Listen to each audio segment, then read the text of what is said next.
حضور ساری زندگی دین کے لیے امت کے لیے جاگے ہیں۔ مجھے وہ ایک جملہ نہیں بھولتا، ام المومنین حضرت عائشہ صدیقہ کا مجھے رولا دیتا ہے ایک جملہ کہ جب آقا علیہ السلام کا جسم اطہر ظاہری کمزوری آ گئی اور آپ نفل بیٹھ کے پڑھنے لگے، ام المومنین عائشہ صدیقہ رضی اللہ تعالیٰ عنہ نے فرمایا اس امت نے حضور کو کمزور کر دیا۔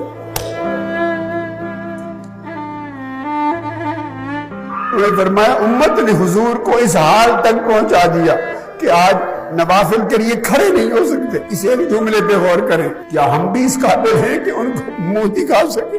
حضور کے دین کو زندہ کرنے فروغ دینے کے لیے ہم نے کیا کیا؟ یہ دین قربانی مانگتا ہے۔ مال کمانے والوں سوچو کتنے ہیں کہ اپنا مال کا کتنا حصہ اللہ کے دین کی اقامت پہ خرچ کرتے ہیں، اپنے مال کا کتنا حصہ اپنے قریبی رشتہ داروں، غریبوں، محتاجوں اور ضرورت مندوں پہ خرچ کرتے ہیں، وقت کا کتنا حصہ اس دین کو دیتے ہیں، کتنا وقت دین کی دعوت پہ خرچ کرتے ہیں۔